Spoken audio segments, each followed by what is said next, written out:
Assalamualaikum warahmatullahi wabarakatuh. Baik, selamat bertemu kembali dengan Pak Dwi Sugiarto. Hari ini kita membahas tentang komunikasi dalam organisasi. Nah, apa itu komunikasi dalam organisasi? Nah, pengertiannya adalah komunikasi adalah sekelompok masyarakat kecil yang saling bekerja sama untuk mencapai satu tujuan. Itu menurut Purwanto halaman 20. Kemudian yang kedua, ini organisasi adalah sekelompok orang yang bekerja sama dan saling bergantung untuk mencapai beberapa tujuan. Ini dari McShane dan von Glinow, halaman 5. Fungsi komunikasi dalam organisasi. Komunikasi memungkinkan pertukaran informasi. Ya, ini antara pengirim dan penerima, ini memberikan suatu informasi, saling memberi dan menerima. Ya. Kemudian komunikasi membantu menghubungkan sekelompok anggota di dalam organisasi. Ya. Tentu saja keberhasilan komunikasi dalam organisasi merupakan aset yang paling penting bagi perusahaan ya, untuk mencapai tujuan organisasi. Keberhasilan komunikasi juga tercermin dalam efektivitas dan efisiensinya, merupakan alat perekat organisasi yang juga akan mempengaruhi nama baik organisasi yang bersangkutan.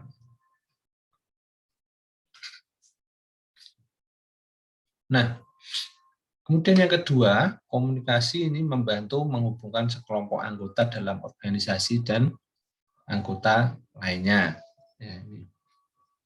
Ya, seperti Anda ketahui, dalam masyarakat terdapat berbagai macam bentuk organisasi yang berskala kecil, menengah maupun besar. Ya. Nah, hubungan komunikasi yang terjalin ya, antara bagian yang satu dengan yang bagian yang lain, manajer yang satu dengan manajer yang lain, supervisor yang satu dengan supervisor yang lain, karyawan maupun staf yang satu dengan staf yang lain, merupakan salah satu kunci kesuksesan dari suatu organisasi. Nah, apa itu organisasi? Ya, karena karakteristik dari organisasi ini adalah adanya pembagian tugas dan tanggung jawab, adanya pusat kekuasaan, adanya substitusi sumber daya manusia, adanya ketergantungan antar anggota organisasi, adanya interaksi yang berulang-ulang, adanya koordinasi antar komponen. Nah, sedangkan tipe dari organisasi ini adalah organisasi bisnis yang tujuan utamanya adalah mencari keuntungan. Ya, kemudian ada organisasi nirlaba atau non-laba, yaitu organisasi yang tidak berorientasi pada laba. Kemudian badan usaha milik negara atau BUMN, satu perusahaan yang sebagian atau seluruh modalnya dimiliki oleh pemerintah. Kemudian yang keempat, koperasi organisasi ekonomi rakyat yang berwatak sosial. Karakteristik utamanya user-oriented firm. Nah, pengertian bisnis itu sendiri adalah kegiatan sistem ekonomi yang diarahkan pada manajemen dan distribusi hasil industri dan jasa profesional yang mendatangkan laba. Nah, kemudian pola komunikasi. Ya, ini ada komunikasi dari atas ke bawah. Ya, kemudian ada pola dari bawah ke atas. Yang atas ke bawah tadi istilahnya top down. Umumnya terkait dengan tanggung jawab dan wewenang seorang dalam satu organisasi. Kemudian yang kedua, ini yang bottom up, ya, ini partisipasi bawahan dalam mengambil suatu keputusan yang akan sangat membantu pencapaian organisasi. Kemudian ada organisasi horizontal, yaitu komunikasi antar bagian-bagian yang memiliki posisi yang sejajar atau sederajat. Kemudian ada komunikasi diagonal, ya, melibatkan komunikasi antara dua tingkat, ya, dua tingkat yang berbeda.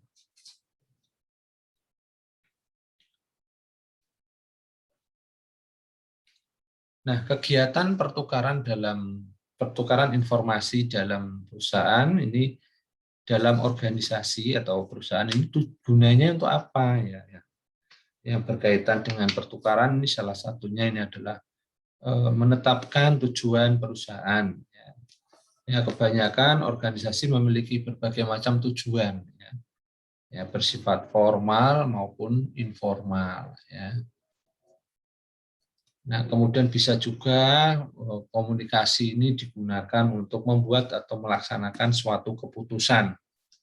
Ya, keputusan apa? Ini keputusan bisnis, ya, yang dilakukan gunanya apa? Untuk melaksanakan tercapainya tujuan, ya, dan juga mematuhi keputusan yang sudah disepakati, ya, untuk membuat keputusan-keputusan yang mendukung tujuan organisasi.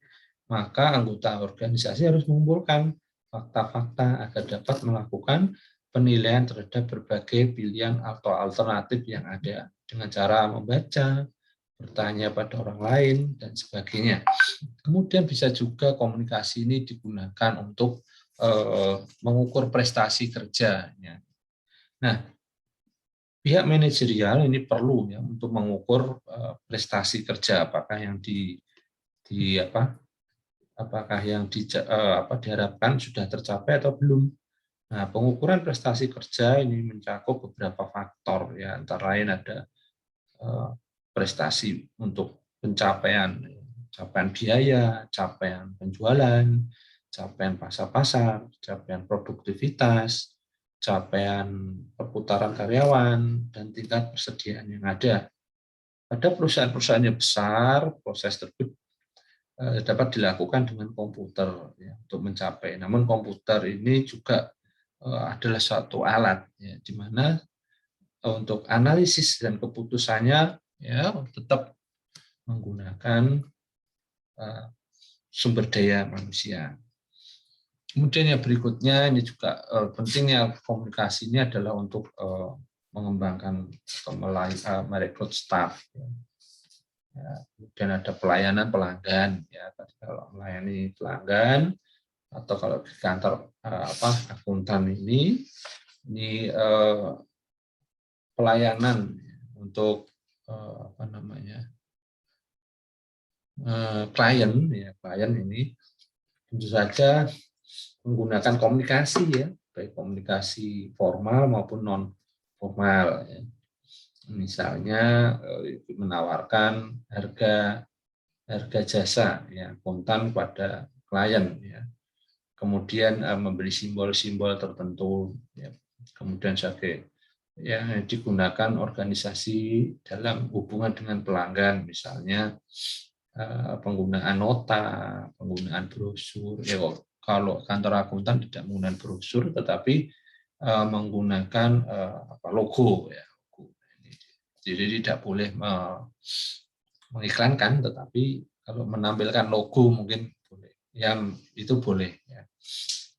Nah, dalam kaitan dengan klien, komunikasi juga punya peranan penting, misalnya untuk mengecek laporan keuangan, ya, mengecek kredit, piutang, hutang, dan sebagainya. Seperti itu, saudara. Kemudian kalau kita lihat, ya, komunikasi dari atas ke bawah atau top down, ya.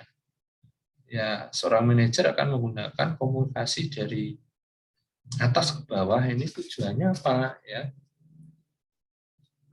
Merupakan penyampaian pesan yang, ya, ini tujuannya apa, untuk, ya, tentu saja mencapai tujuan organisasi. Nah, bentuknya apa? Bentuknya adalah bisa berupa perintah, instruksi, prosedur, ya, agar dijalankan oleh para bawahan dengan sebaik-baiknya. Nah, untuk mencapai tujuan yang dikehendaki, perlu diperhatikan penggunaan bahasa yang sama, yang sederhana dan tidak bertele-tele. Nah, seperti itu.